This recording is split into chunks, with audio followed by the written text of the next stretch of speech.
Good morning, Cousin Mary. This is Cousin Debbie. Um, Allergies are really bad today. I think for like the seventh or eighth day, it's real cloudy out and it looks like it's going to rain again. I was really happy to see that Willow knew enough to create a channel and to respond. YouTube won't let you respond to a channel or anything unless you have a channel, so I imagine that's why she created one. And I thought, good for her. I thought she did something Grandma couldn't do. So maybe you need to get her to help you to get a YouTube channel and we could do these back and forth.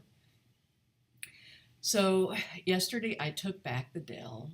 Best Buy has been so good.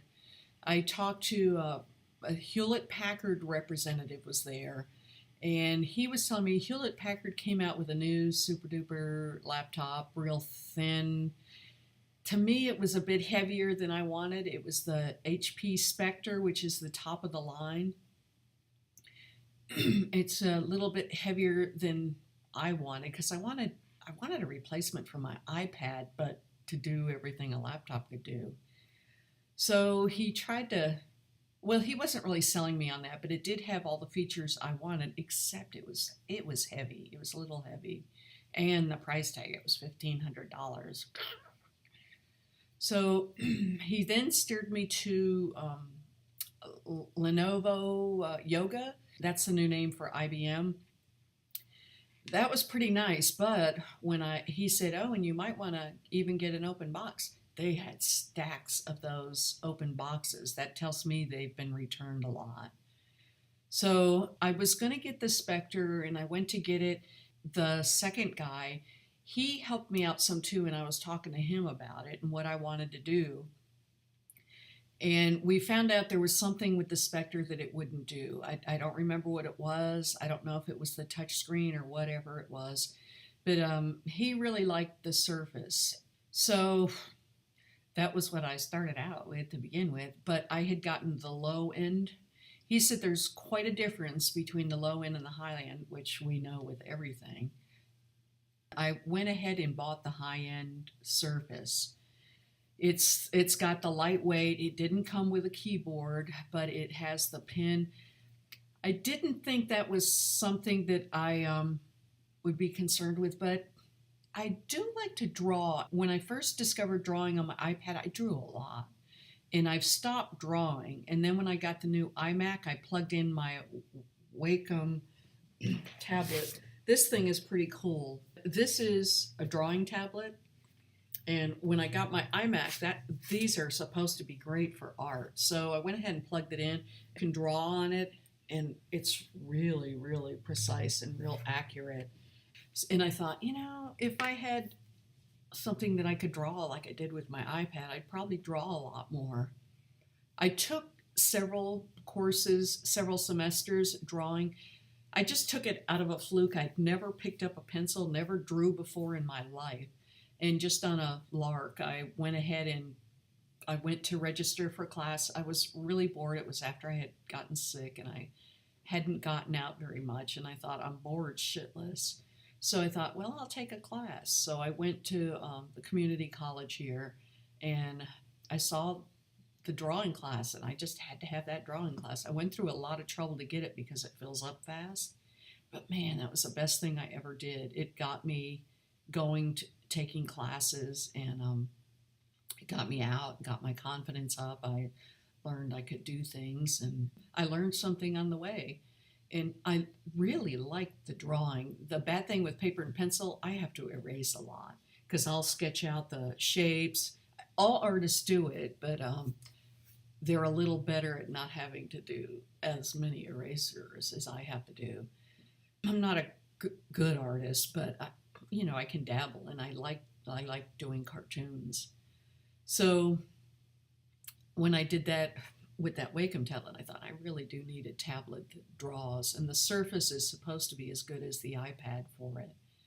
And apparently there are two different screens. One's an active screen, and that's the one you need, and the other one begins with a C, and it just is a touch screen. It's not very precise, and you can't use it so much for drawing. You can, but it doesn't do a great job.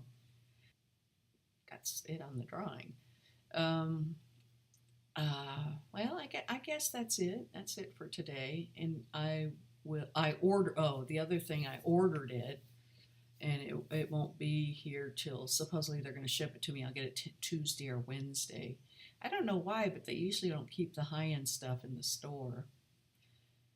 So I always have to wait. I have to wait for everything. Hurry up and wait. But that'll make the fifth laptop I've been through, or the tablet slash 2-in-1 I've been through since this all started with a slashed price on the Surface. But as it was with this one, it was on sale for $200 off, plus the manager gave me 10% off because I had used a coupon on the other one and he let me use it on this one. They work with me so much. Best Buy, I can't say enough. They really did a nice job. And this time they actually had time to sit and talk to me. I was in there for quite a while and I was telling them, what I found with the other ones and what I liked and what I didn't like. And they steered me toward the HP Spectre or the Surface. I've been selling a lot on eBay. I like to get things out fast. I know when I buy something, I want it soon. So I usually try to ship it the next day. Well, I always try to ship it the next day. So, and that mixer I had, it's so hard to use. Ship that out again, and I'm making a video for that person. That's one of those things. I know when I first got it, I went through 3 of them, so it's not just them being boneheads. But it doesn't operate like a regular mixer, and it takes a while to realize that it's not defective. Because usually with a mixer you can dial things in. With this thing, one little touch, it really expands the effect, and it really does seem like something's wrong with it. I mean, you have to really minutely change it, and it's not cheap. It was one of those things. After I bought it, I thought, it's not worth what you pay. It was expensive. It was a Bose mixer for my Bose compact system. That thing standing right.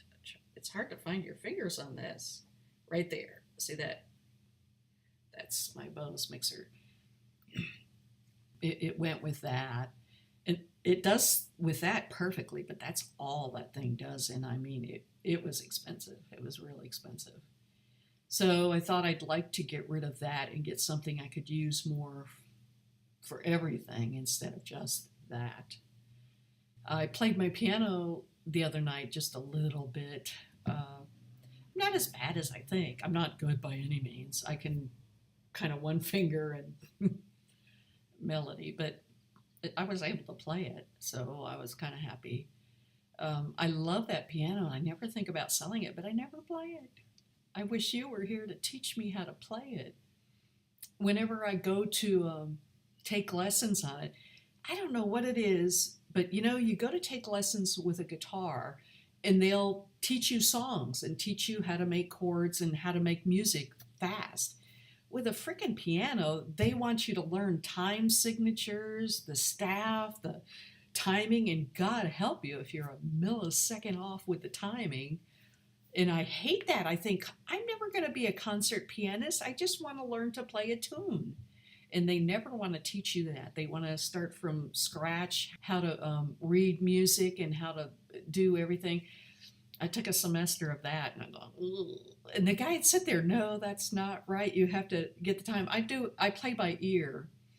And I'd listen to, fortunately they had CDs with the books and you could listen to the CD, so I would just play it by ear. And he said, no, you've got to look at the music. You've got to get the music. Why? Why? I can understand someone who wants to major in music, but I just want to be able to play with my recordings. And I kept telling him, I don't care about this. I just want to learn enough to play. And he, I'm a guitar player. He thought I was an idiot. And he treated me like one too.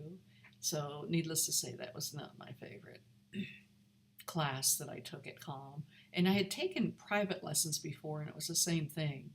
So I never took any other piano lessons. But if you were here, I know you could just show me. So this is getting a little long. This is on my new iMac. This one, it's got a camera right here, and all you do is hit record with QuickTime, and it records. The good thing with Macintosh, they work. They work with their programs, and that's the really good thing. With Windows, you have to search around for drivers, and things don't always work. Like that Dell, they had Dell artist pens, and I assumed I could order a Dell artist pen, but when I went and looked at them, it said not compatible with Dell Inspiron 7000. I thought, with a Macintosh, you don't have that problem. If it's Macintosh, 9 times out of 10, it goes with anything that Apple sells. So kind of those are the kind of trade-offs. The other thing with the Mac, though, you don't have any choices. That's it. What you see is what you get. So we'll see my Windows adventures.